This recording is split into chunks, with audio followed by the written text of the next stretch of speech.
everybody, Adam and John back with another episode of the Bowhunter Chronicles podcast. And we're sitting down today, again, another one of these strange COVID, new to us type things, doing a Zoom chat here with Byron Horton from the Whitetail Experience. So if you guys are following along with us and you're not following along with the Whitetail Experience, you're really missing out because these guys, are basically 2 or 3 steps ahead of like where we're at. When you talk to Byron and Dave, he'll say, we're aspiring to be big buck killers. We've knocked some good ones down, and we're kind of working towards that next level. But as we sit down and talk with Byron here, the people that he associates with are the creme de la creme. So, as we talk to guys like Byron, and that's kind of like what we aspire to be, he's sitting down with, the DeQuistos and the guys from Whitetail Addiction. So it's kind of like a who you surround yourself with, and, kind of an act like you've been there before. I feel like, so how are you doing tonight, Byron? And you feel like that's kind of an accurate assessment? Yeah, I think you touched there on a few things as far as what we got going on, and I'm doing well, man. It's a crazy time right now, and we're a week out from turkey season, so I'm pretty excited. But thanks for having me on. Yeah, I mean, like I said, we tried to do this at ATA, and it's just a crazy busy time, and you're actually working. We're just there, kind of fucking around and drinking beer and hanging out and seeing our friends and stuff. So it's kind of probably a little different for you, but I know you like to talk tactics and you like to talk all the fun stuff. So give us a little bit of history on you and the Whitetail Experience and kind of what you guys do, who you are, and all that. Sure. So the Whitetail Experience was we're a group of guys that one day decided, sitting there working on a truck, that said, we've knocked down a couple public land bucks. Let's make a run at filming, and let's see what that looks like, and try and piece together some stuff that we were big fans of Whitetail Adrenaline, and so that was kind of the birth. And this is rewind about 5 years ago, and since then the Whitetail Experience obviously is kind of evolved, and we've built this brand primarily around like video content. Public land centered. We've got, roughly 10, 15 years experience as far as, hunting public land. And so we kind of bring some aspects as far as, tactical stuff on there, mobile hunting tips. As far as our videography has kind of evolved. Me, myself, I'm actually, now doing some work with Lone Wolf Custom Gear, XOP, traveling, to Iowa and shooting these pieces that you see as far as like ATAs, release videos, product release videos. I'm now doing some editing for Whitetail Addictions, and that puts me around a lot of guys doing this at a very high level.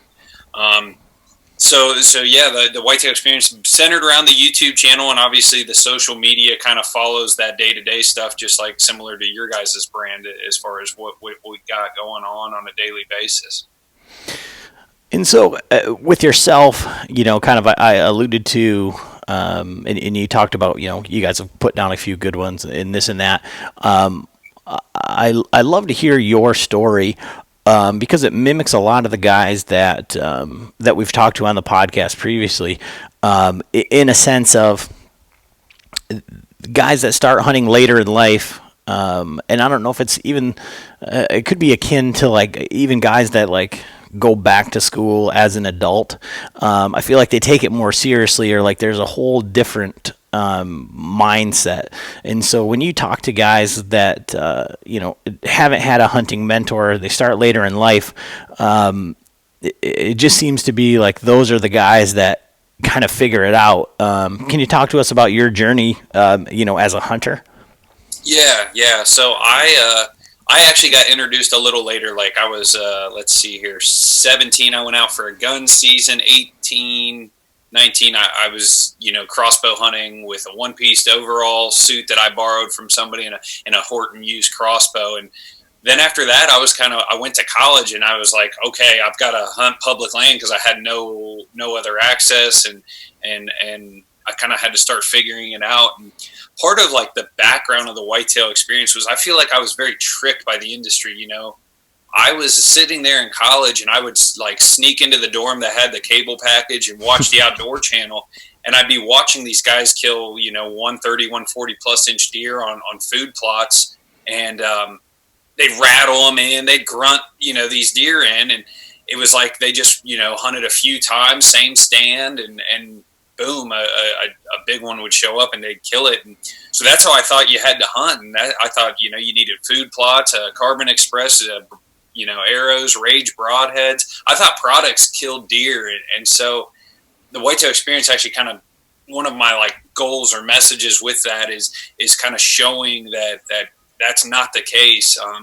If you want to kill these higher caliber deer, this is kind of what it's going to take, at least as a guy here in Ohio hunting public land or whatever. But like, I would love, for a college age kid who's ate up with deer hunting like I was, to see, what we're doing and being like, okay, if I want to kill, a Pope and Young level buck, I've got to scalp my butt off in the winter, and I've got to, put my time in come fall.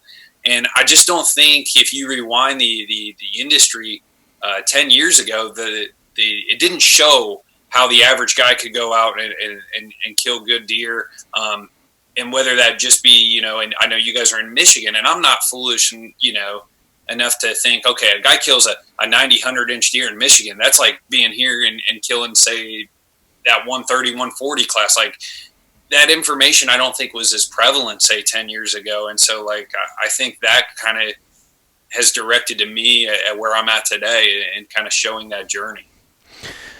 And so with us, we've got, listeners from all aspects, but I think the guys that kind of gravitate towards us are the guys that are frustrated with the industry, or guys that are, just starting out and they don't really have anybody that they can really relate to.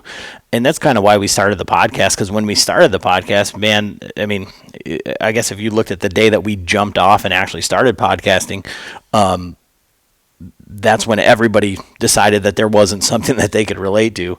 And so there was a bunch of podcasts that have come and went, and there's a few that have stuck around. But, for us, it was just like, we've got, a lot of experience between John with the bows and stuff, and Frank, and then me with all the failures. It's just like, it's more relatable to have that conversation, to say, look, I got so much, like, almost like pats on the back. I killed a 4-point on public land, but it was the first buck that I killed on camera. And, it was just one of those scenarios where I tell John, John particularly, because he has put in the most time carrying the camera outside of myself. Frank and his buddy, they don't do it. This year is going to be different. Hopefully, but these deer walk past John and he doesn't shoot them, and it's like, why are we carrying all this shit out here if we're not going to film anything? And then the first deer that I had the opportunity to kill was this little buck, and I was like, oh, I'm not going to do it. I even said it on the podcast, and then I just heard myself reprimanding John, saying, well, what the hell are we doing if we're not going to video anything? Because, I mean, one of the things Frank told me a long time ago was you got to get a couple under your belt. And I think that same thing holds true with the filming aspect of it, because, as doing it yourself is fucking hard. So, but by posting that video and posting that picture, so many guys were like, we're so happy to see somebody that's posting a 4-point and, owning it, and, saying that they had a blast, and it was about that experience, rather than just saying, well, yeah, I shot one. It's not the biggest buck, but, Sure. that sort of thing. So, I mean, it's just one of those unfortunate things with, quote unquote, the industry, that, even with social media now, where it's hard to tell who's the industry because of pro staff and this and that and the other thing.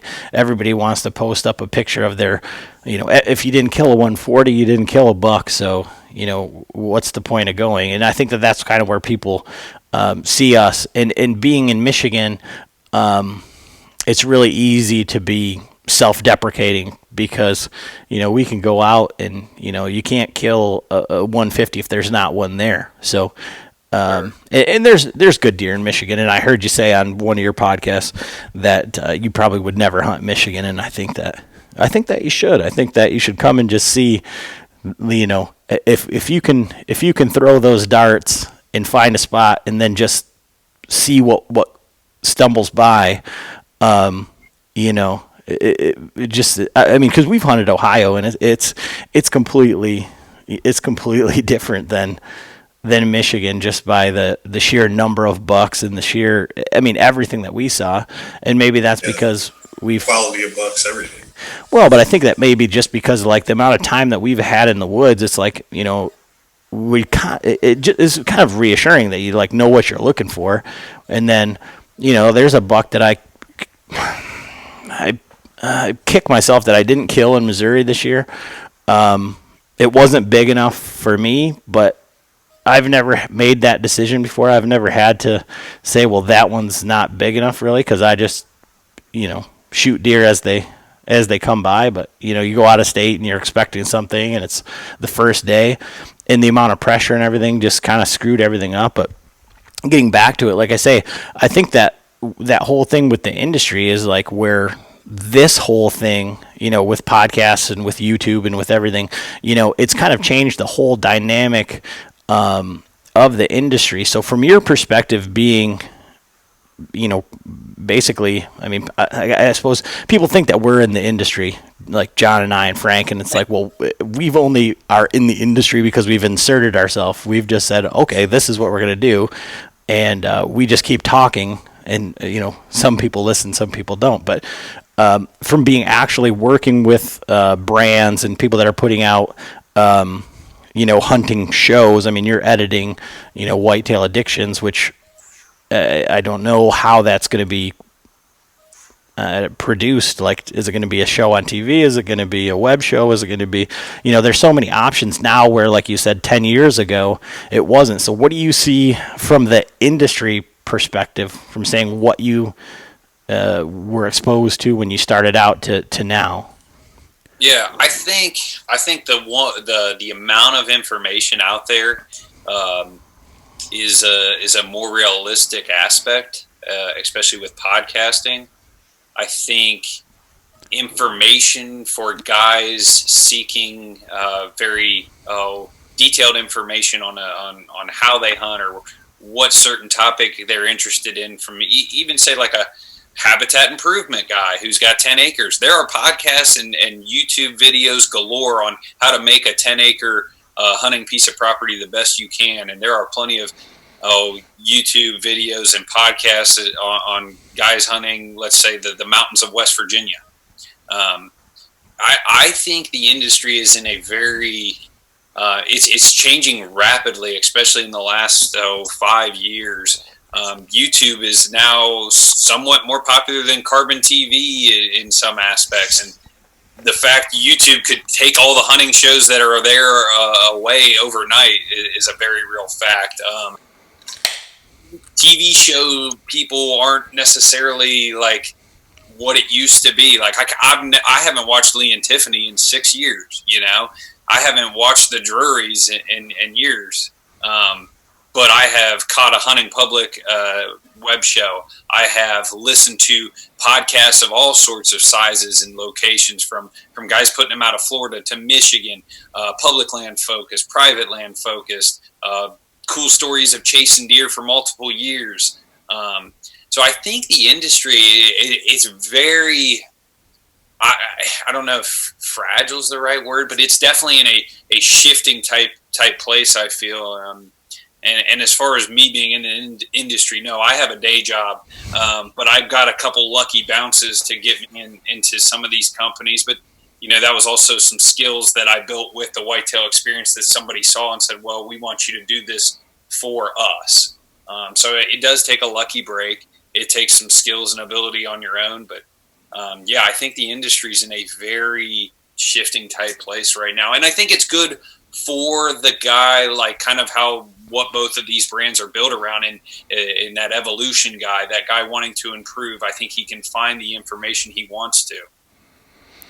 And so with you guys, how you started out, like say, just a couple guys in a truck saying you want to film, I feel like, and one of the things I know you you interact quite a bit with Kevin from the Deer Hunter podcast.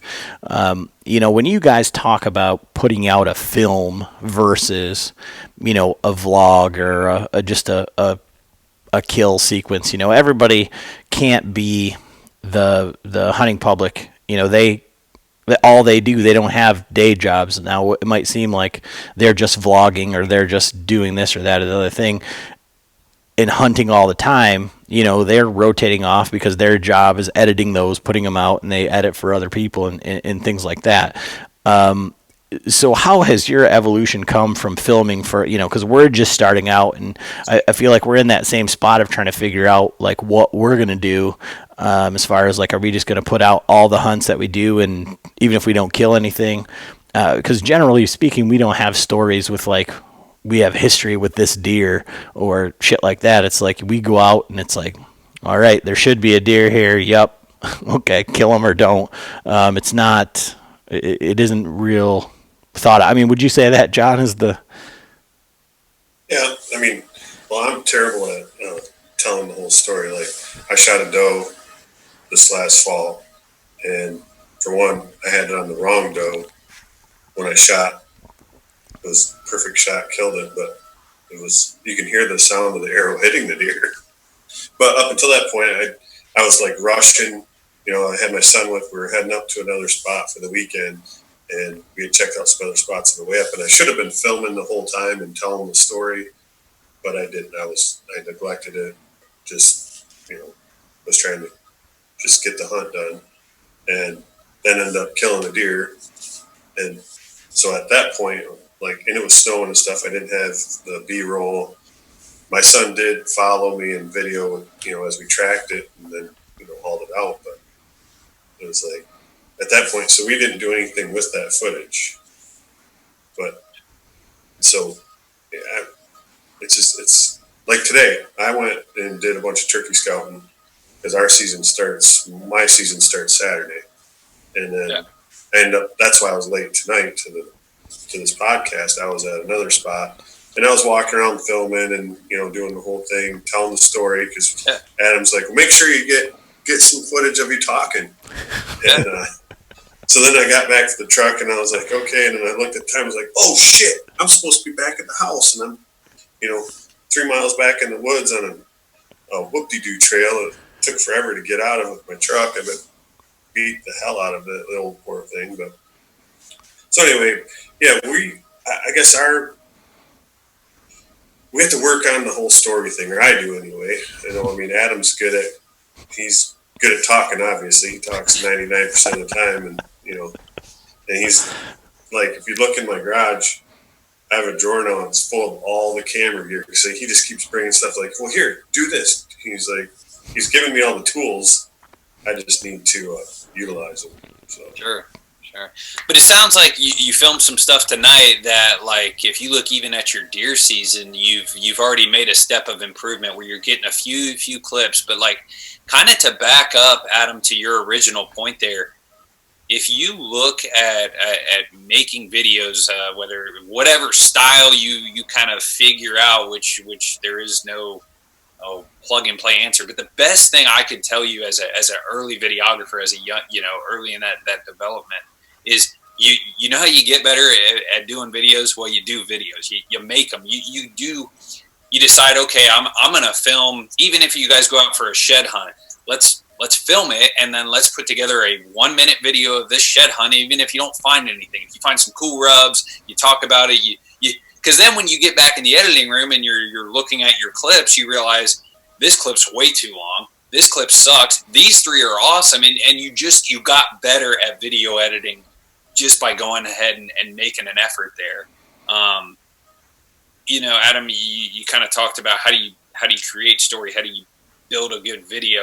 I think part of that is practice. Part of that is doing it. Just like sports, with anything. Like you get better by practicing and doing them. And I don't think I would be discouraged either by lack of camera gear to a certain extent. I see a lot of guys walk around ATA with thousands of dollars more than myself. And, I had a producer tell me, he said, don't ever be embarrassed by your gear. And he goes, hone your craft and then be better than what that camera or that, whatever video gear you have and then upgrade. So it sounds like, John, like you got a few clips tonight that if you kill a bird here this week that could play into if you're going to make a turkey hunting film. But like you understand that you took your deer season and said, oh, I should have got a couple more clips. Well, you're already starting to improve. And being a solo producer, like if you're the hunter and the producer, you got two jobs to do. And it's tough because if you don't focus on hunting, you're probably not going to get the job done. And then if you slack on the producer, you're going to go to edit or build this story and be like, shit, I don't have X, Y, and Z to make this that much better. But it's a conscious effort to do both, and it's a pain in the ass to do both. So let me ask you, what editing software do you use when you're producing your? Sure, I'm a Final Cut guy, and I started though with iMovie because most guys can get their feet wet, and that program I think is either free or very low cost if you don't have it. There's a bunch of them out there, but start and then make the jumps when your skills allow. When if you're just cutting stuff up, iMovie can be fine to get something to YouTube and edit it up. That's I don't see why you shouldn't start there. So, you talk about being a producer and a hunter. So, let me give you a scenario, a hypothetical, if you will. Let's say you were in a pandemic sort of situation where you can't be in the same vehicle, in the same blind, in the same tree, and you were trying to film a turkey hunt. How do you do the communication? How do you do that sort of, get everything you need from afar? Sure. You have to learn sign language. So if I'm going to go film John turkey hunt tomorrow, hypothetical, can I roll with that as kind of our scenario? Yeah. I mean, if you wanted to do it Saturday, you want me to send you my day rate? But okay, so if I was going to film John, obviously during this COVID-19 issue, I'm gonna lay that down in the first bit of this video, whether this is a video log or a full blown video production. I've got to somehow tell the audience that we're gonna film a turkey hunt in the middle of COVID-19, whether that be clips of news release, something on the TV, just a couple extra. Me telling the camera that, and then showing me like wiping down my hands at the gas station with a Lysol wipe or something as I'm driving up to film this turkey hunt. And knowing that if this is going to be filmed at a distance, we're going to definitely have to utilize some wireless mics or shotguns, shotgun mics, and then everything that we're filming, we're going to have to film two cars pulling into a parking spot, and John's getting dressed at the vehicle over from me, and I'm getting dressed here as his cameraman. I'm probably going to try and get a couple clips of us getting dressed 10 foot apart. Maybe I yell at John a few times as we're whispering, going in the dark, social distance, if he gets too close to me or whatever. But I think you got to play on that. And as far as, setup, you got to set up 10 foot apart, but maybe you get over his shoulder. You probably should work out some sort of hand signals if you see a bird or, it's going to be difficult. But that's kind of how I would start to build that thing up. Yeah. Cause I was thinking about I think, like I said, the way that we've got this set up, this year we're going to kill one and then we're going to go up to high five and be like, oh shit.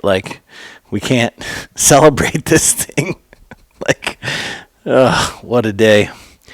But those are the things that are going to gonna come, after the fact. It's just gonna be odd, like I say, for us, it's just a matter of like we're committed, and it's just putting the pieces together. I think one of the things that we both need to get past is not necessarily like the fear of failure, because like you're gonna have to start somewhere, and I keep telling John that, like, we got to start somewhere. It's just a matter of getting it done. But I feel like we do our best to put out a good quality podcast, and so when you get a video that doesn't meet your expectations, because you've been, like, for us, we've been doing this for a couple years now, and it's just like, I know what I want it to look like, what I want it to sound like, how I want it to go, and it's like when that, it's just kind of like run what you brung at that point, and it's kind of discouraging sometimes. So. Oh yeah, and I mean, I've had work in the last.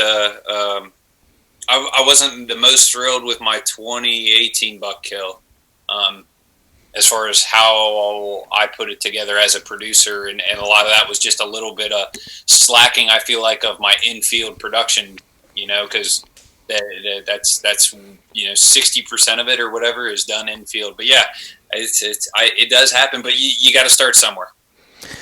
Yeah, and I guess going to that, so while you're doing this filming and all this stuff, and you had mentioned shed hunting and everything, you guys do a lot of off season. Your work is done a lot in the off season. So when you're targeting these deer, or like I said it before, like you're a big tactic guy. So, and I heard something interesting on one of your podcasts, and we'll get to your podcast here in a minute. But you were saying like you felt like you were targeting too many properties, and you kind of wanted to like pare it down to just one or two, four, whatever. I talked with Jason Campbell from Bed to Dead, and quite a few times, about like taking one area and like learning it completely, like inside and out. And if you've ever talked with Jason or had any interaction with him, he's a very intense dude. So it's like he wants to know, just be blindfolded and left somewhere, and he can tell you exactly where he's at by the blade of grass. And I think that comes with why he is so successful. But when you're choosing those few handfuls of properties, how are you choosing them? And like, is it because of the deer that are on there? Is it because it's one that's easy to hunt, access to your house? I mean, because we talked a little bit about it, where it's, for the average working man, you've only got so many hunts, so much time, and it's that time management. So how are you choosing those properties, and why? Sure. So general breakdown, I probably hunt 60% big woods, 40% farm country. I would say, your point as far as a couple years ago, I was probably hunting 6 to 7 pieces of public. And I felt like I was spreading myself a little too thin. And now I've dialed that number down to almost, we'll call it 4, maybe 5 true pieces of public, and spending majority of my time there. As far as knowing a piece through and through, I think that helps. And I think, learning these areas year over year, I'm starting to be able to walk a lot of these areas and be like, yeah, there was a good one in here this year. Or, for whatever reason, this piece, whether it's just not showing me that buck sign or deer sign in general, like I can tell a piece has gone a little bit colder, or maybe I notice a couple extra ladder stands in a certain area versus they weren't there 2 to 3 years ago. So yeah, like I am definitely concentrating on a core group of public pieces. And as far as selecting those pieces, I do like the hills, because I think I can separate myself from individuals, just because I'm willing to walk, a little further. I'm willing to walk, up and down some hills, like and get after the steeper terrain. I definitely think, like you mentioned, drivability, the ability to get to a piece is a good factor. You've got to have stuff that you can get to after work if you're going to do a weekday hunt. Some people have lives that allow for that. Some people don't. And, I really don't. I could drive 2.5 hours and cover most of the state, but that's just not as easy to do on a let's say a grinding type late October where I'm trying to hunt as much as I can. So I try to stick to roughly around an hour and a half from home. I do try and look at pieces that are farther from metropolitan areas, as far as towns and stuff. And I obviously try to avoid stuff that's in the search engines. Mm-hmm. Yeah, John, before you got on here, we talked a little bit about where we hunted that last time in Ohio and the amount of people that we encountered there. Oh, yeah. That was ridiculous. Yeah, proximity to large cities is a big deal. So I get one of the things I wanted to ask you about, because of tactics and things like that.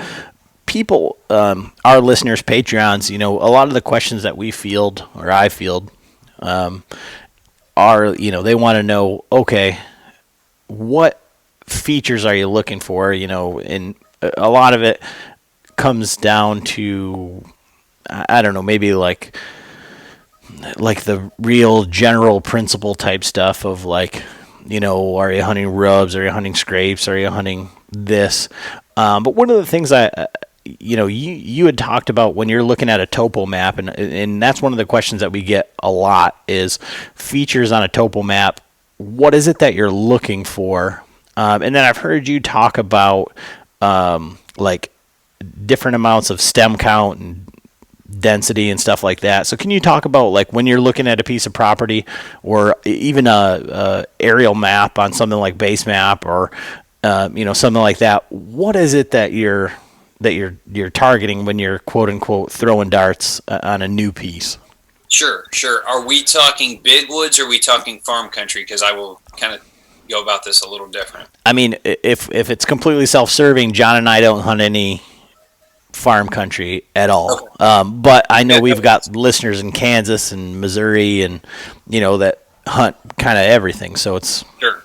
So let's we'll kind of steer this away from farm country and go kind of more of a big woods habitat type, and that's where you kind of talk more about topos in general, I feel. So what am I looking at initially? If I'm looking at a big piece of public, never been here before, let's call it southern Indiana, Kentucky, somewhere, even southern Ohio. And what I'm going to look at first is big picture. How does this piece of public sit in the bigger map? Are there maybe agriculture that runs down one side or another? Is there more roads in the northeast corner than there is over here on the west side? So I will look at maybe a few of these bigger parameters if this is, a big piece of public, on how it fits big picture, looking at roads, because roads is access. Then I'll zoom in a little tighter, and I'll probably flip over to satellite at this point and be looking for any sort of clear cuts, changes in what I can see as far as density of timber, if there's fluctuations there. When you flip to kind of that aerial view, you can kind of see any sort of agriculture that may be a block or two to this, off of the main public. And then let's see here, what will I go in and look at? I will look for saddles in and around, say, clear cuts, assuming I've got to get some distance between me and the road. I look for hogbacks, which is people call them all sorts of different things, but if you've got a big ridge that runs north-south and you've got some sort of cut or hogback which runs up that, and there's going to be a point where that hogback stops, and generally those deer will not want to go up and down the hogback. Are you guys familiar with the term hogback or cut? No, Okay. so on my family's got 240 acres in the UP, Yeah. and they always talk about this hogback ridge that's over there on the public that your grandpa used to hunt. Well, I've never seen it, and I've always looked at and like, well, where did he used to hunt? And so, there's some little ridges and undulations and stuff like that, but I'm not familiar with that term whatsoever. Oh, okay. I would think, I know in our scouting videos, we have like turned the camera around and be like, well, look at this hogback or look at this cut. And basically, if you take a ridge and you've got another topography feature, a cut in the hillside that runs towards the top, generally they peter out somewhere around the bottom third, halfway, top third. But that essentially funnels deer, because a deer, as he's traveling along this ridge, he doesn't want to go up, down, out of that little cut. He wants to cruise where he can stay flat. And we look for those a lot of times. And it's nice when you can put 2 or 3 features together, where you can say, okay, here's a saddle, but here's the nearest hogback within, say, 50, 100 yards of that saddle. So now you've got 2 factors working for you. Oh, wait, there's a clear cut on the other side of this saddle. So now I've got an area of better food and cover in the area. So now I've got 3 factors working. So, if I've never put boots to the ground there, because as soon as I put boots to ground, then I can really start, picking up on what's going on in an area. But if I'm looking just at e-scouting a new piece, I would say that is what I'm looking for. Obviously, I'm going to assume I'm going to look at leeward ridges that are favorable for cruising bucks in the rut, on westerly winds, on north winds. I'm generally concerned with that upper third.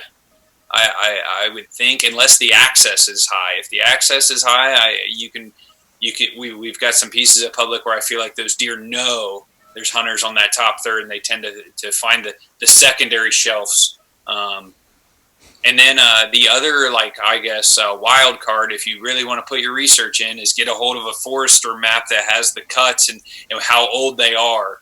Sometimes you got to do some digging to get to those, but that way you can kind of assess where the better clear cuts should be, assuming you've never been there, because until you put boots to the ground, once you do that, I feel like then you can really, I don't know, I'm not the best person at aging clear cuts just based on a topo or aerial, and sometimes you can't even see the secondary cover that an aerial doesn't show you to understand how thick an area is that may hold a couple more does, because it's got that stem count stuff in it.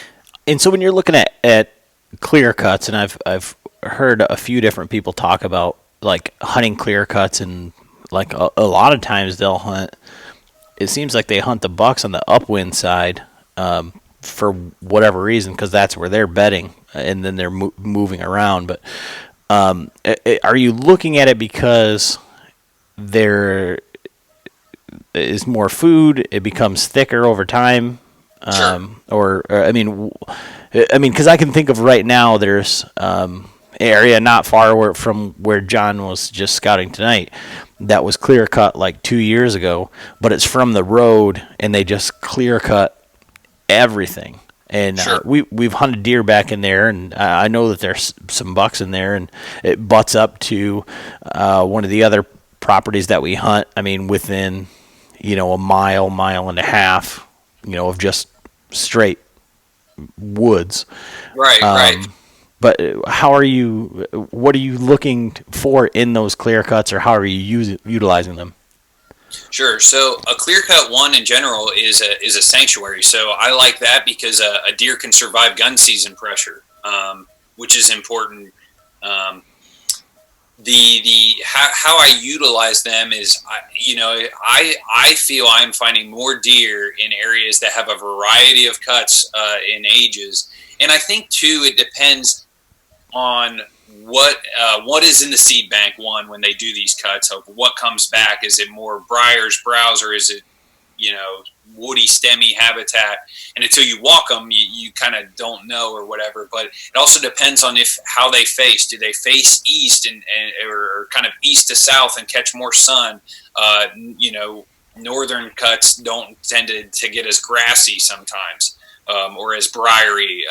Sometimes they tend to be more timbery. How I use them is I tend to scout those if I'm putting boots to ground and kind of let what I find tell me how the deer are using it. Deer will bed in those. Deer will eat on those. If you walk the edges and you can tell that stuff's been browsed off, and you're finding deer shit, like obviously that's an area holding deer late in the years generally because you're scouting in the winter. I look at some of the best access trails to and from these clear cuts. Can I pick up on a saddle that's not necessarily right next to the clear cut, but leads right to it after a couple hundred yards? I wouldn't be afraid to hunt in a clear cut if it was kind of a little bit, you could navigate it, if you will. If I plan to do that myself this year in an area that's got, trees, we'll call it softball, baseball bat round, and then obviously some bigger ones because deer can navigate this thing. But that's one that I can navigate as well on the ground. I plan to hunt those. I'm trying to think how else I really utilize them. I think clear cuts are something you got to put boots to ground or at least observe at some sort of range, because there are cuts that deer I feel like feed more around because it's grassy, it's brushy, and it hasn't fully popped. And then once they hit that roughly 2 to 5 year mark, I mean that's just a thicket of everything for deer, and so that's I just look at them as a huge bonus, and it's both bedding and feeding. But I try to find some of these other stuff that we've just talked about as far as terrain. To allow me to hunt them. If I've got a nice oak flat next to a clear cut, that's a pretty good October ambush type point because, those deer don't have to move far from that cover. So they're just a key factor in the overall, what I'll call big woods approach. Okay. Yeah, I mean, that's kind of like the scenario where what I'm thinking about this place, because there's definitely an oak flat right next to it.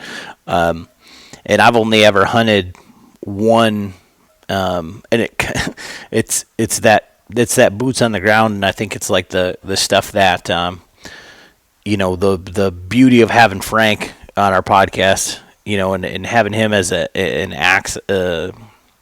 asset, I guess, and all the things that he told me like when I was younger that I just glossed over, I guess, and said like, oh, this old man's crazy, or just why are we doing this? But we went into a spot and there was an old clear cut, and it was just all these birch whips that were all busted off, and he's like, the deer will come by and just eat off of these and snap them all off, and he's like, the bucks do that. And I'm like, that's crazy. It's not a rub, it's not whatever, it's not anything that I've ever seen.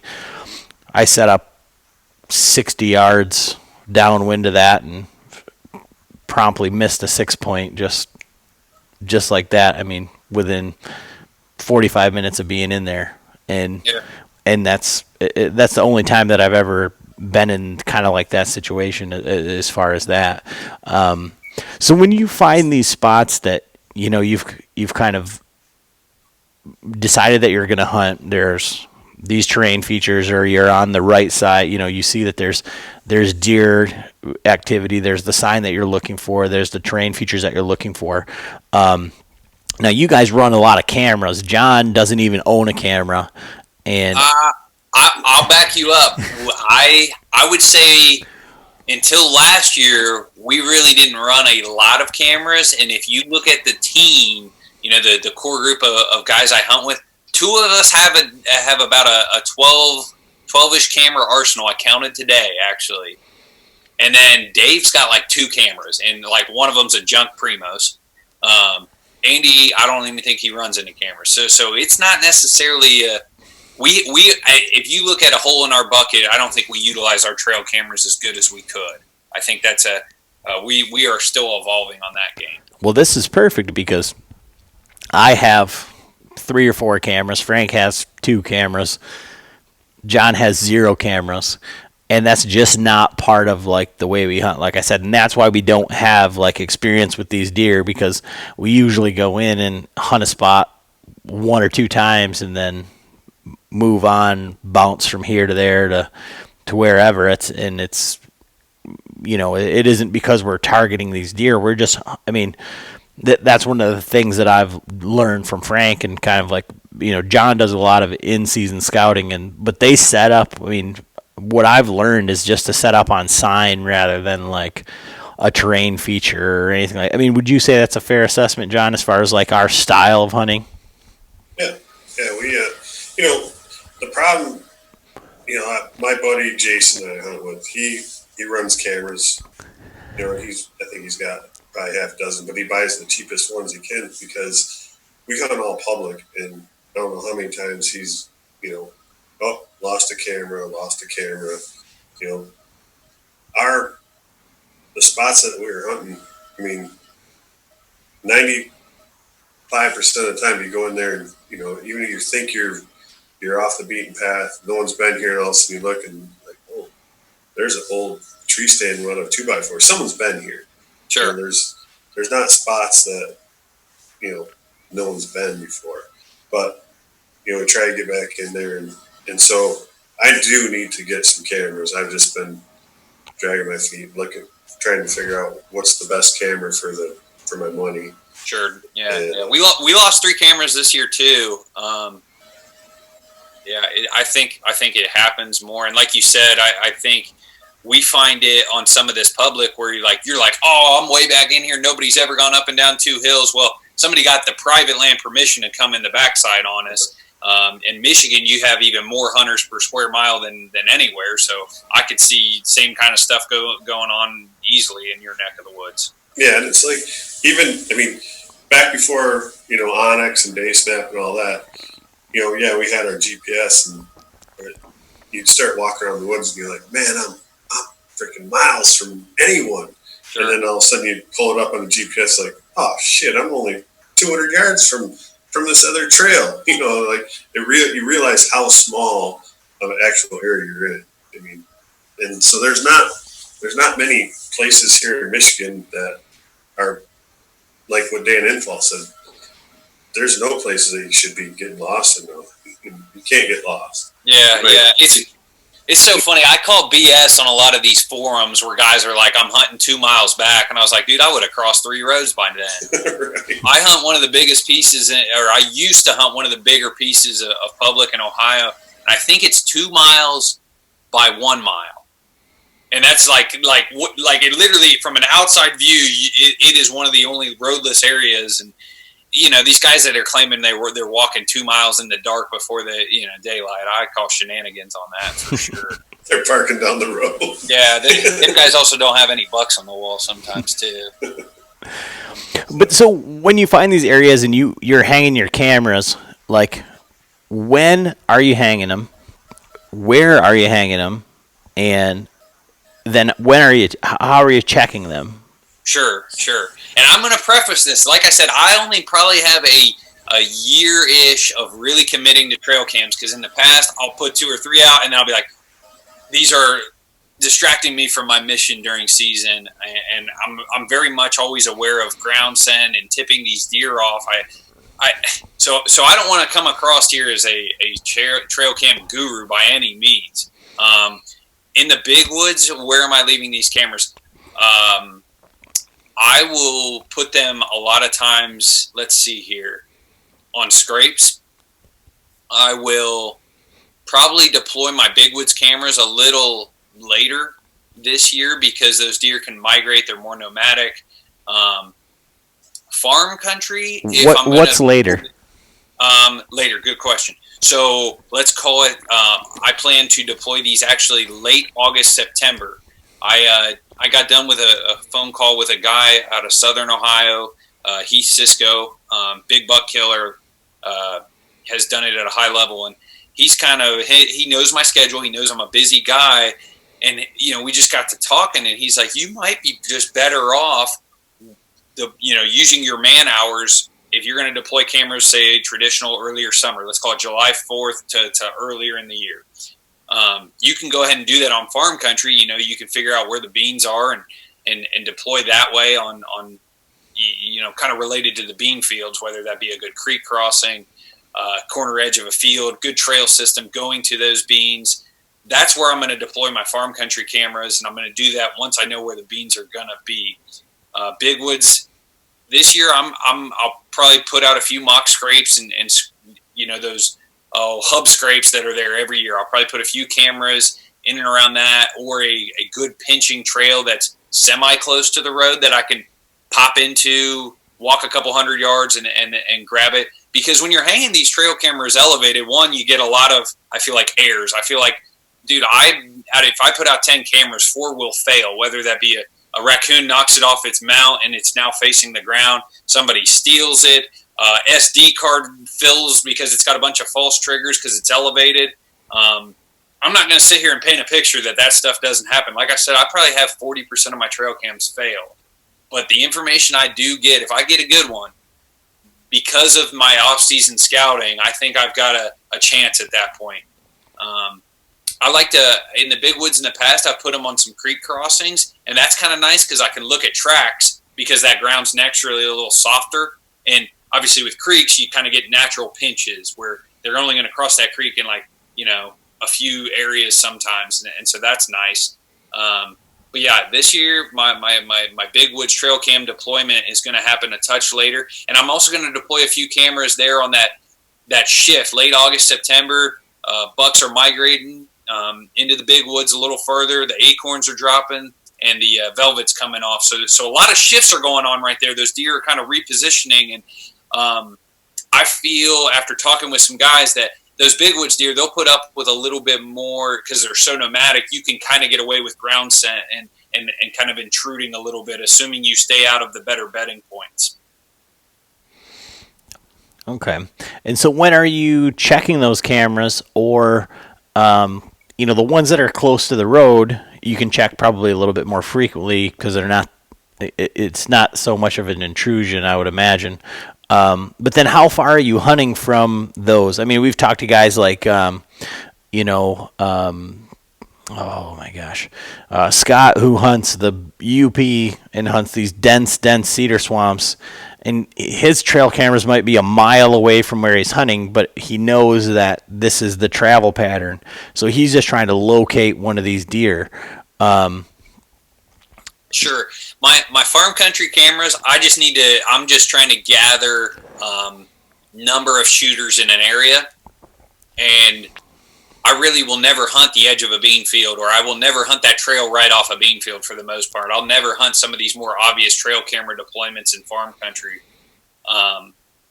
Those cameras I can get to a little quicker and easier, so I'll try and put them out here over till about even July 4th. And something I think I'm big on is we are all working guys. We all have families. Like if you've got time in May and nobody else is doing trail camera stuff, but you got a free weekend from the wife, go get those cameras out, because you don't know if I plan to deploy my cameras June 15th. You may roll your ankle and not be able to walk June 15th. Like I really feel like when you've got time and you've got something to get done on your whitetail calendar, get it done. So kind of getting back into your when am I checking them, what am I doing? I still like to let these cameras soak long term.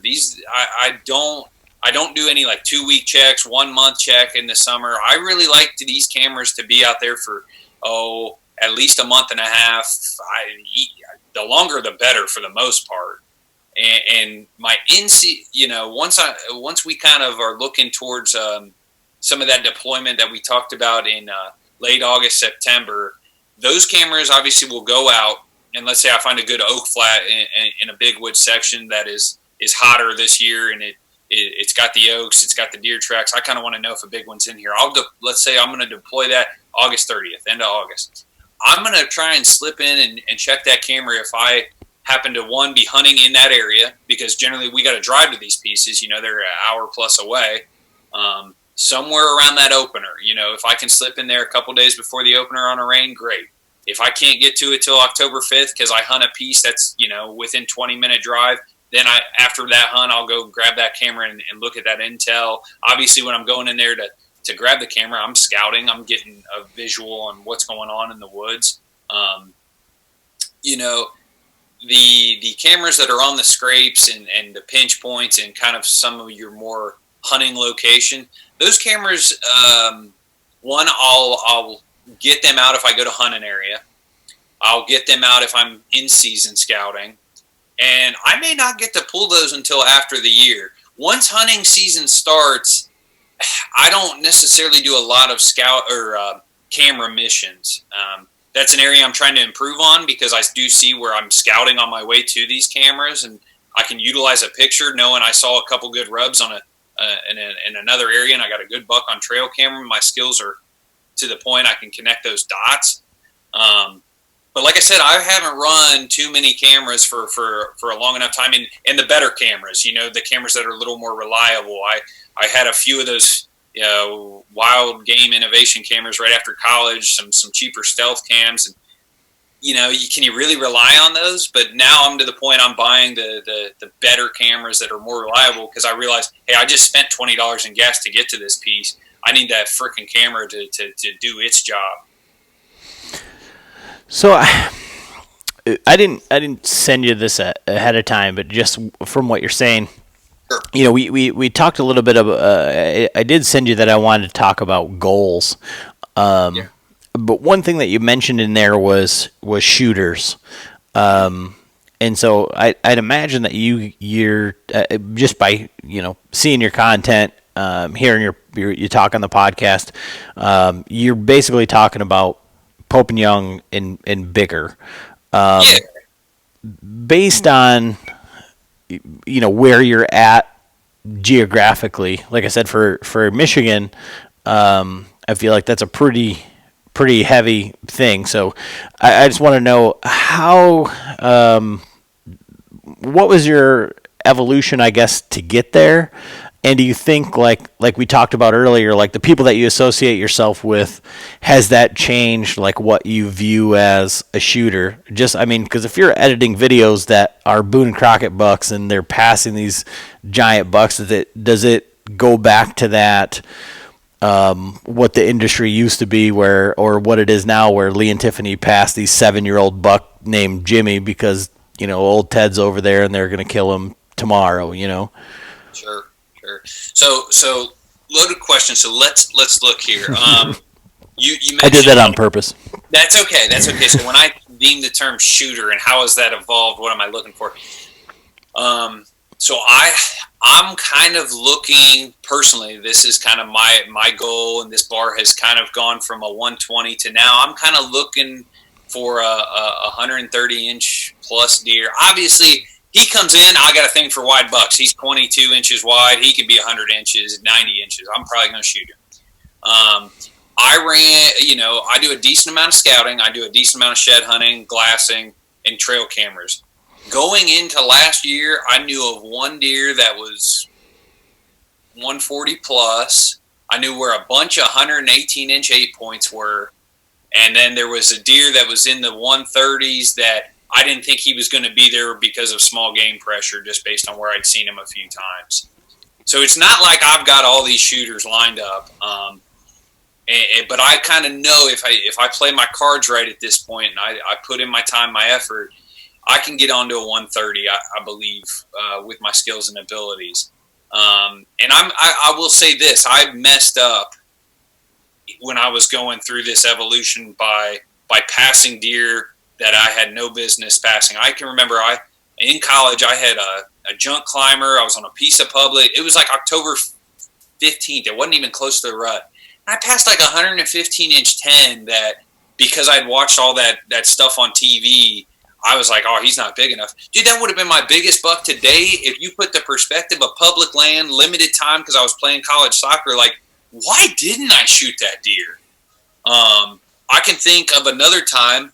I had a piece of private property that I was hunting on the weekends, and it was in a good section of Ohio. And I was sitting there on a public, And I had a 120-inch buck come in, grunting and pushing does at last light November 2nd. And I said, I've got 2 days to go hunt this better farm in southern Ohio. I'm going to shoot a giant. I had no business passing that deer, and I chose not to shoot him. And that was looking back, I would have learned so much from killing, or at least coming to draw. Like, who knows, I would have maybe got cracked and that buck would have got away and I would have learned a lesson. But I really messed up, I think, early in my career by trying to hold out for something of that really high caliber, that the industry had painted that picture of probably 130, 140s. Kind of getting to your point as far as me being the editor of Addictions, I'm spending time at Cody and Andre DeQuisto's houses on a regular basis at this point, and what that does to me as far as my goals, my inches or caliber deer I'm after. I don't think it has shifted me at all. I think inches are cool, but I also know, based on the fact that I hunt with, Dave Ebright, good hunter, several good public land bucks. I've got a handful of other guys in my area, obviously the Whitetail Experience core. We kind of know that you get that 130, Pope and Young to walk by you, that can be easily the top buck in the area. And that also can shift a little bit on piece to piece. The higher pressure stuff, if you have a 115, that could be the biggest buck on the whole piece. And so, I think I have done a good job, obviously, kind of, while I'm editing and talking to these guys that are after these slammers. Most of these guys are trying to chase booners. I realize that I don't have a booner out there to chase. My booner is a 130-inch deer. And Cody and I have had a very cool conversation around, Byron, you're trying to kill that top, let's say, 10, 15% deer on public land that maybe he is a 135, 10 point. He goes, he's trying to kill the 175, on a farm in Iowa, but it's still chasing that top percent deer. It's just there's a different in inches, and he knows that and he respects that. And I think we've spent enough time in the timber and setups that he looks at me and he goes, okay, what you're doing, I get it. But his goal is kind of chasing his dad and that aspect and putting big booners on the ground versus me. I'm trying to kill that top deer I got access to, and that's a 130 most of the times. And so, how are you locating that top tier deer? And one of the things I'd mentioned to you that I wanted to talk about was glassing. I tried that last year because there is a piece of farm country kind of deer that I was driving around looking for deer, and that's one of the things that's kind of what got me to target buck beds, and our listeners have heard it before, but that's the first time that I knew that I had to switch from my climber because I couldn't find a tree, and I had 130 stand up 60 yards away and run off, and I'd seen him 3 days before, and that's why I was there, and that was driving around glassing. That same piece holds big deer, and I got the full draw on a 110-inch 8-point or so this year, on the ground walking around after seeing him. And that was cool for me because it was the first time that I got that close. That was legit hunting public. Well, I saw a deer over there. There's nothing, my day's done. There's people driving around. I'm just going to get out and walk and kind of just still hunt. And I walked right up on this doe, this buck that had this doe bedded. And, I got to full draw, and it was just too thick to shoot him. But that was the first time on the ground. And, it was me and him eye to eye. And it was 2 more steps, and I'd have let the arrow go. And then when I went to fucking let my bow down, when he turned his head, my release clicked on my thing, and I shot right in front of me. Doink. Oh God! It was awesome. But that glassing, when you talk about farm country, is way different than big woods. Now, John has a completely different story where he's driving around and sees what I don't know, damn well could be a booner here in Michigan, and then locates him in the swamp and goes out there to to chase them. But how are you using glassing, like on these like big woods type things, or farm country is a different because you've got all these big open areas and things like that. So yeah. So I don't do a lot of glassing in the big woods, to be 100% honest. I'm a working guy, so if I've got time, let's call it after July 4th ish. If I'm going to glass, I do stick to farm country just because it's those deer migrate so much in the big woods. Like, they may not even be visible from the road. It's just, to me, that's not a glassing game. For me at this time, I have a buddy who hunts some stuff, and he does some glassing on hay fields in his big woods type habitat, and he'll drive roads in the summer and do that. But me personally, like, I don't go to my public and glass, the big woods public and glass. I do farm country glassing, and I think kind of a quick tip or tactic that I like to deploy is, people are so good at looking at their weather apps during season. You live and die by that thing. But like in the summer, if I can see late in the week, like I could probably get out and do a glassing mission, but I see Friday's high is 10 degrees colder than Thursdays. Well, I'm going to set the wife up so I get all my stuff done. And hey, Friday, like I'd like to maybe go glass, and I'll utilize that temperature drop, or maybe I see a front coming through. If you can catch one of them rainstorms where that temp drops, 15 degrees, that like final half of the day because of a rainstorm come through, I swear I think those deer are a little more on their feet those nights, and those are the nights to go glass. It's funny, we're doing that actually with turkey roosting this next week. We open Monday, and I sent a text message to the group of guys, and I circled a few of the better weather days because we're not turkey hunters by any means, but it seems like they're a little more vocal on those better weather mornings. The sun comes up and they seem to chirp more. So, we circled the better 3 days out of the next 10 to, if we're going to do any preseason turkey, scouting, that's when we should probably go. Okay. Yeah. I mean, I think, John, with your history of driving around and shining and kind of utilizing that, that's something that I've never done. And so how have you used that, John, like with your 100% public land hunting? John, you guys can shine up there? Yeah, we can shine every month of the year except for November. November you cannot shine at all. Oh, that's a good rule. I like that. Well, Adam, that's a pretty cool topic. Let's dive into that. Like, talk to me a little bit about how you've kind of utilized that. Are you utilizing that in the big woods kind of type habitat? Not so much the big woods. We can shine up till 11 o'clock, so it's kind of tough in the summer because obviously it gets dark, 10:30, sure, 10 o'clock.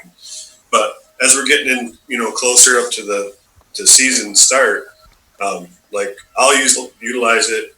Like last year, I know there's some private and some ag fields around this big swamp area that I hunt, and that's where I'd seen, a dandy buck. Yeah. And then I started putting the puzzle pieces together, figuring out. And I know like a couple of the privates are hunting clubs actually. Oh. So in order for this deer to survive and be this big, he's got to be back in some of the nastiest stuff. Sure.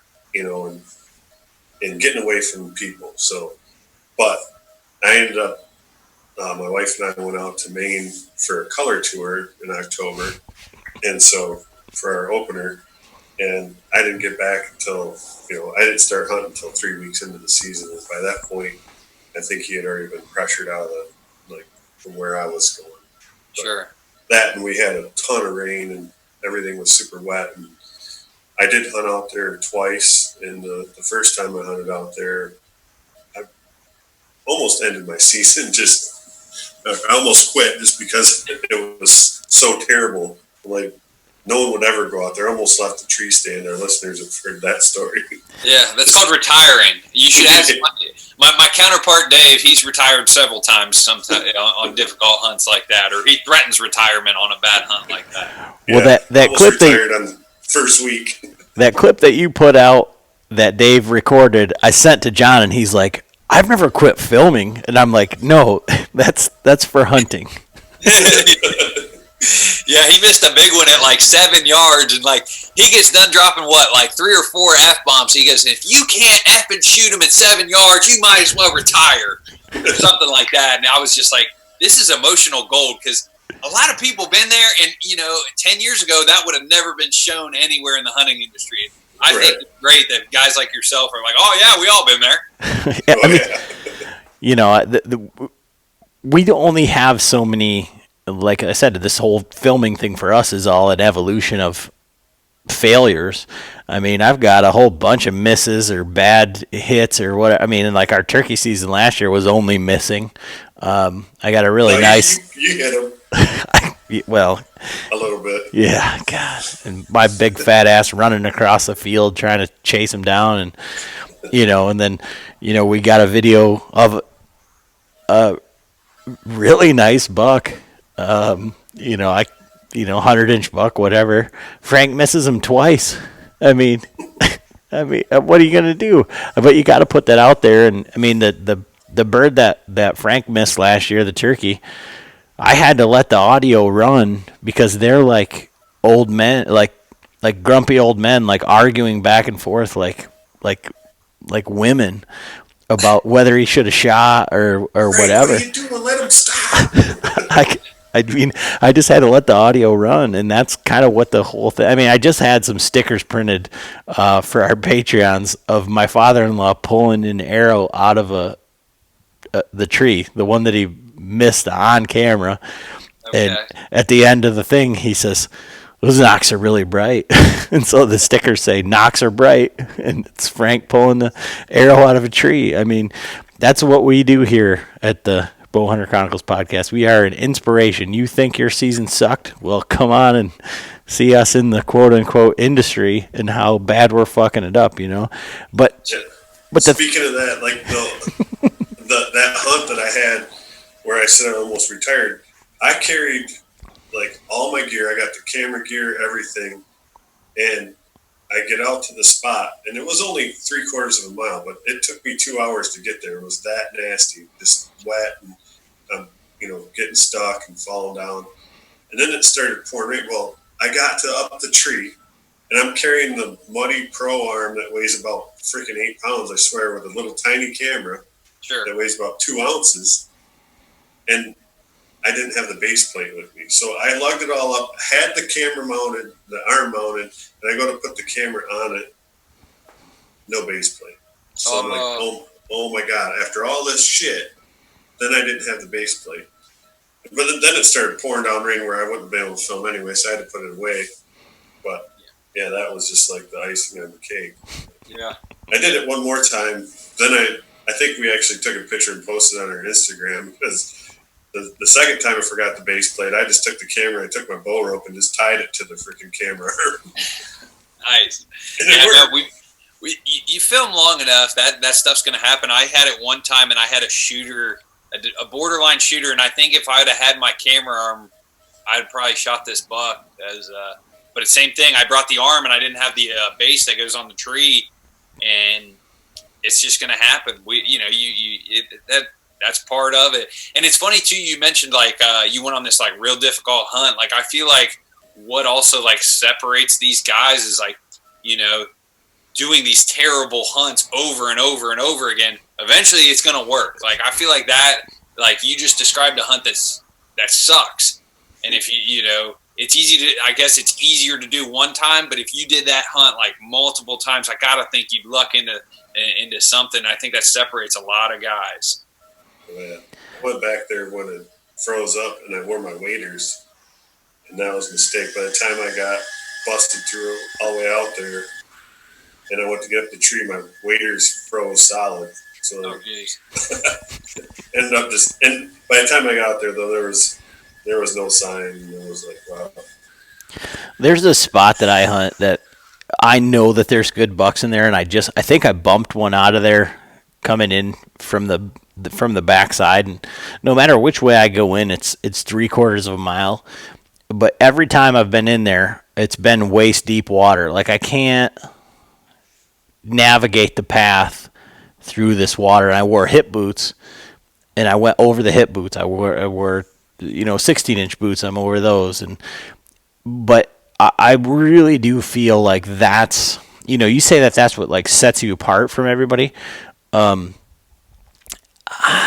I would say to me is like that, like outside of, you know, shooting a 4-point, getting it on camera, and being able to share it with my father-in-law and document that whole experience. The whole documenting the thing is completely, I mean, is a visceral experience in itself, because you can share, it's something that you have forever. It's one thing to tell somebody something, it's another thing to be able to show them exactly like what happened in that, like you said about these guys that are walking in 2 miles, or are they, is say, hey, like, I'm not full of shit, like, this is really what happened. But I think that walking in, like going through that water, like that separation type thing, makes it that much more of an experience as a hunt. I mean, like, I've heard you say before that you've got a small piece of private property, and you hunt that, sparingly or whatever to do your best with it. But I feel like, kind of like we talked about, like turkey hunting and private land, and kind of like, cell cams and whatever. Walking out to a ladder stand, or walking out, and getting up the same stand, the same tree, the same thing every time. Like, I feel like that working for it, like no matter what the deer is, makes it an accomplishment. Again, like you said, you're going to luck into a good one, or you're going to find yourself in the right spot eventually. But I think that's what it is to me, is that, like, that's what makes it mean so much more than kind of like a, it's different, but like a Lee and Tiffany, like penned up deer. It's not one that you've named, and am I going to shoot Ted today, or Danny, or whatever? Oh yeah, I definitely. Oh, I agree. Like, all the it sucks factor that goes into a harvest, and when it all comes together, like, it's not about that particular buck harvest or that doe harvest, but like, all the it sucks stuff that goes into that to make it happen. Like, that's when you're just like, oh my gosh, like, I set out to accomplish this, and I went through hell and high water, and like, I feel like, if you watch a lot of, I've killed a few of these bucks on camera, like, I kind of freak out, or I get a little bit more jacked, if you will, than the guy that, maybe didn't have to kind of grind it out. It's easier to go hunt no offense, my family's land. I don't have to beat anybody to the parking lot. I've got mowed trails, in and around it. I know where the deer are going to be. If I go to this piece of public, hike in and go to this spot, how do I know, Timmy with a 410 wasn't in there blasting squirrels the other day, and there's not even going to be a deer that shows up. And I do really think that some of those extra efforts make it that much sweeter. And I could see a guy who's really into land management and habitat improvement, when he builds this masterpiece over years and then harvests a buck on it, like, a lot of blood, sweat, and tears went into that. And I think that's a similar feeling to the guys that do these shitty hunts that we just talked about. Shitty hunts is all relative, because, I mean, I don't want to spend a whole bunch of more time on this, because we've talked about it before, but like, I took John on a wild goose chase on a piece of property that he hates, and he damn near, I mean, he was at full draw at a deer that needed to take 2 more steps, and the wind just shifted, and we didn't beat a guy to the parking lot. He was going to hunt, I don't know, 300-400 yards from where we were. We had to walk past him to get where we were going. Tried to take a different route, and we did a few loop-de-loops and whatever, and got to a spot near where we wanted to. If we would have set up correctly the first time, but it would have made that hunt so much more, just because of, like, I guess, the wild goose chase that I took John on a piece of property that he hates, like hates, like, I hate it. Yeah, but like my buddy Dave has said this, and I think this is like something like we kind of. Oh, I tell myself this in the dark when I got a headlamp on and you're navigating. Do what's hard and do what's right. Like if you want to chase these big bucks on public land or your top caliber buck, if that's your goal, there are no shortcuts. You got to do what's hard and do what's right. And I do the same thing in the video world where I want to produce at this level. I got to do what's hard and I got to do what's right. Yeah, yeah, we're working on that. I feel like I don't know. I feel like we just ended up where we are podcasting because I thought, you know, if people can stomach the audio quality, they'll get to know us and they'll stick around. With something visual, like the audio completely goes along with it, but it's so much more difficult. I feel like to tackle audio, video, good story, kill something. It's like Jesus Christ, this is awful. And I feel like you've done a very incredible job of doing that, and that's obviously where it's gotten you these other opportunities. But now you've started to you started kind of critiquing the podcasts, and you said a few things that like I said earlier, before we started recording, that stuck with me. And I've definitely taken those to heart. And so now you've thrown your hat into the podcasting game. Let's talk about that a little bit. Sure. So I did for a while I was doing a podcast update, and my goal there was as a podcast fan, you'd hear these conversations, you almost want to partake in it. And so my goal was, hey, take this little tidbit. I also did it when you guys had Range Fairy on. I was like, if you're into arrow builds, here's a couple of my quick takeaways, but you got to listen to the whole thing because it's really good. Now we're kind of dabbling into the podcast realm, and as far as we've got 7 episodes out there.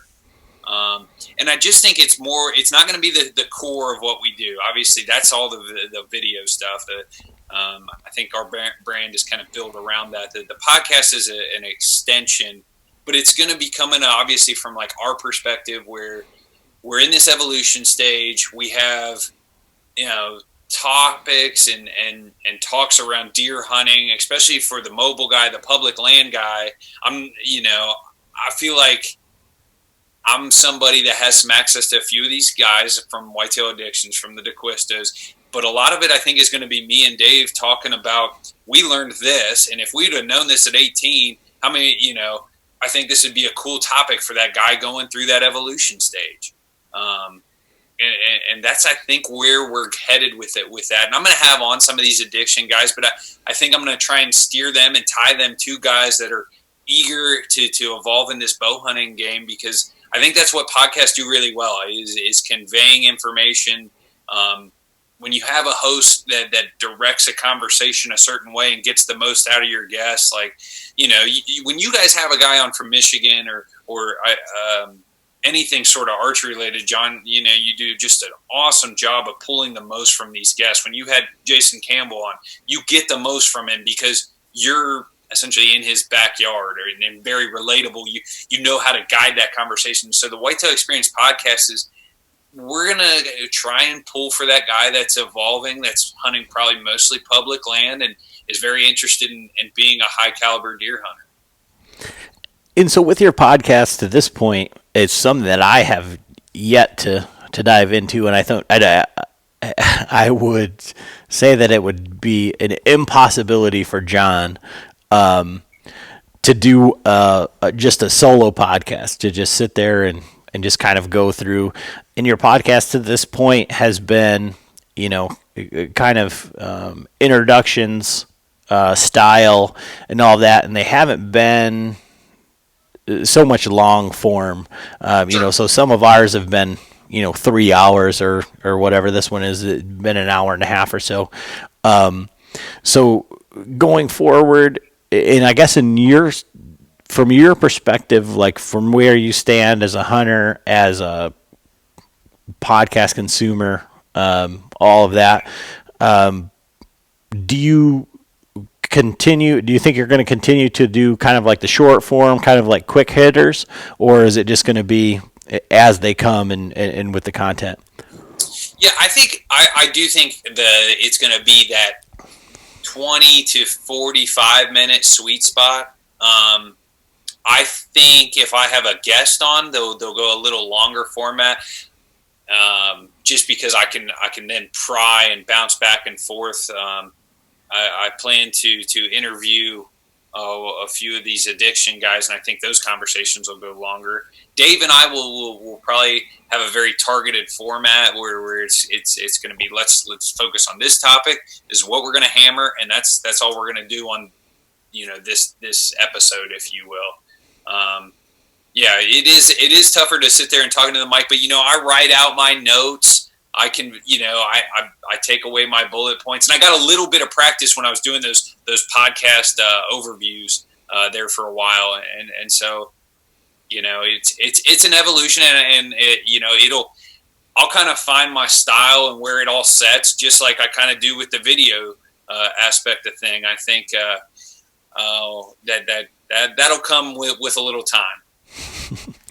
Well, I mean, I've appreciated listening to it because it's like, again, I love your content, and I've said that, on your videos and stuff like that. And you said, oh, it's not that great, or we can still improve.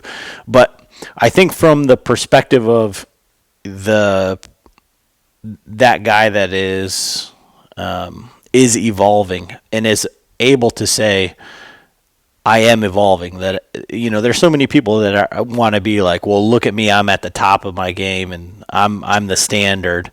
Or this is where you should be, is completely different. There's there's very few people out there, or there's a select few people out there, I feel like, that are saying, this is what I'm doing. You don't have to try to be me. I'm trying to be better. I'm trying to help you. And I can help you in your evolution. I think you're doing a great job at that. And I'm really glad that you've started a podcast to kind of, take that and be able to do it on, I think probably for yourself, it's probably a much less stressful thing than trying to edit this full length video and combine you and Dave and all of the guys and get it together. So sure, yeah, man hours is much reduced, but no, I appreciate those kind words around that direction that I'm going to take and the approach and yeah, I appreciate you kind of tuning in and listening. It's something that I think I'll find my craft with it, but it'll get there. I like where it's headed. I think there's a sweet spot too for somebody that is I think you get a lot of these guys on the Facebook groups, the forums, that they try to talk big buck tactics, if you will, but really aren't hunting at that level or have that history to really speak to that. And I think if you look at a guy in that evolution stage, which is kind of where I think I am, I'm going to go ahead and ask this guy who's killed way more bucks or done it at a high level, regardless of state, location, type of ground. I'm going to ask him, hey, tell me about this. Let's back up. Adam, I think you've done it a few times here where you're like, well, let's touch on this a little more. I think you do a good job, and something that as a podcast host is a key skill is getting the most out of your guests, and sometimes that is backtracking. And so I think me as kind of that evolving hunter, I've started to knock down some bucks on a good level, public land style. I'm hoping with this podcast to pull more from these guys that have done it at that next caliber. Well, and I've said it a few times, and I just continue to say it because I feel, I don't know, like I said, it becomes disingenuous at some point. But I don't feel like with our group, so with our podcast, Frank, Ernie, John, myself, we don't have a problem killing deer, or locating deer. Sure. But we have never really chased big deer. And so by entering into this podcast and starting to talk to these higher level hunters, is a real like paradigm shift, because it, everybody wants to kill a big buck, and everybody says, well, I can't. They give you reasons why they can't do it, and then they, like my father-in-law, Frank, he's, killed hundreds of deer. Tons of bucks, but never the big bucks. And so when we talk about this sort of tactics, when we talk about these sort of measures, he says, what's wrong, with the way that I hunt, the way that I've taught you guys, the way that, and it's like, there's nothing wrong with that. There's nothing wrong with that. But it's like the things that we're trying to implement are trying to be just one more level, just trying to improve just one more little bit. And I think that that's one thing that gets lost in the shuffle, is where everybody wants to talk about, they do this or they do that or they do that. It's like, if you don't do it on a consistent basis, then, it doesn't really matter. Because, I've killed the biggest buck that I'm ever going to kill in my whole life in Ohio on a whim. And it's, it just happened. And I have been able to concede that, but it doesn't stop. Just to interrupt you, it wasn't like just a whim, like we just went out and just sat in the woods. You drove to Ohio one. That's some effort there. Well, we were headed to that area because I had seen him. I went there to kill that deer, but yeah, well, I seen that buck the year before. I had tagged out, and another hunting partner of ours tagged out, and we ended up finding this spot, and then we went and sat there, and I seen that deer before, and then on our way down, Ed and I had talked about this article about seeing a deer in a certain spot, and they're going to be there. If they're still alive, it's a really good chance they're going to be there within a few days span of that, same time frame. And everything just lined up. We're like, we didn't get down there till like 2 a.m. to the hotel. We didn't even have our cabin yet. Our listeners have heard this story many times, but, needless to say, we got up, we had a 2-hour nap, had to get up, go to Walmart, get our hunting license, got in the stands, and then, I don't even think Adam was in the stand 15 minutes when that buck showed up and he shot him. So yeah, that's a cool story. There's a lot that went into that buck driving overnight.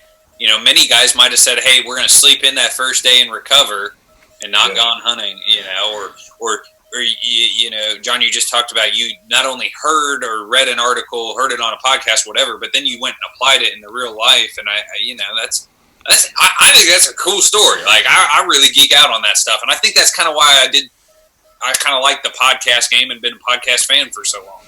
But the point is that isn't my normal. And I haven't come to take that as, well, now you need to listen to me. I say that same thing and say, yeah, that was a fucking fluke. And, I killed one. I tagged out last year or 2 years ago and killed my biggest deer in Michigan based on kind of like in-season scouting and things that I've learned and things that I've been able to apply. So I feel like I'm getting better. And this year, where I killed a small buck on camera, had more opportunities or more encounters with big bucks for Michigan, or 100-inch plus bucks. Yeah, that's your shooter. I think people now are kind of understanding that at this point, that there is a shift of inches from shooter to shooter on a given area. I from a couple of those stories we've relayed in this podcast, I'd say, dude, you're getting on them. I think that's. Yeah, and that's the thing is so, but again, I don't say, we don't come at this podcast or from our stuff is do what we do. If you want to kill deer, I can show you how to find a deer and get in a tree and, get an opportunity. And Frank is the king of in-season scouting for deer. It might not be, they're all going to be mutants. It's going to be ugly deer. But it's, and that's why he says, well, what am I doing wrong? What's wrong with the way that I hunt? There's nothing. There's nothing wrong with that, and there's nothing wrong with any of it. But what you were saying about guys on the internet saying, that their style is the way to do it. I mean, you've had the opportunity to spend time with a lot of people, and they say, well, here's my video, turn it into a story, and here's the story that transpired. And for us, we've been fortunate enough, we've put ourselves in a position to be able to talk to enough people to ask the questions of how can we be better, and we've done our best to do that. So, I mean, I think again that's the beauty of the whole podcast game. As long as you're able to, I mean, I guess someplace like know your role, and I mean not overstep your abilities. And I think it comes through. Like I was watching the video you guys put out of shooting the turkey broadheads the other day, and John was talking to tuning, and he wasn't necessarily saying, follow me, this is how you get your bow ready for turkey season. But I'm watching, I'm like, this dude knows what he's doing. Like it just comes across. And I think, I think as long as you kind of stay within your wheelhouse and admit to where you think you have some stuff figured out, and maybe, hey, this is where I need some help. I think people learn from that, and they kind of grasp to it. And I just wish, I look at everything that's out there today, like we talked about earlier. There are so many specified points to get your small land tracks, to understand how to better hunt public land, and even down to the state, how to be a better deer hunter in Michigan. I really wish this kind of industry was around when I was 23, right out of college, when I had max time, little bit of money, enough to maybe get a couple, more tanks of gas to go hunt. Golly, that would have been a deadly combination, I think. That would have been a fun time. Well, I feel like this is a perfect opportunity for John to open up and ask the questions that he always asks. So I always ask the question, what's your bow setup? What are you shooting, and arrows and all that? Sure. So I have a new breed blade that I have had for a couple years. The arrows I'm running are the Day 6 300 spine, I think. So they've got a 50 grain insert up front, and then I just transitioned to 125s. They're coming in right at about 535 for overall arrow. I shoot the Day 6 small, the Evo X heads, fixed blade guy. I've shot the Magnus Black Hornets in the past, really like those too. As far as rig on the bow, I don't have anything special. I've got a cheaper sight that I probably should upgrade, and then just a HHA. No, do I have the Virtus on there? I think I got the Virtus Rest on there. So, what pound are you shooting? 65 pound. I shoot that bow in a 30. I kind of float right around that 29-30. I think I'm actually going to go nose button or kisser button this year, because I missed a buck, and I watched a video of Josh Bomar like ducking under a tree branch, and he finds that nose button, and I'm like, you know what? I could see that working for me, where you get in a rush with the camera, or I do a lot of still hunting where an extra point of contact might benefit me. Definitely go with the nose button. I'm going to do a video this week on putting mine on.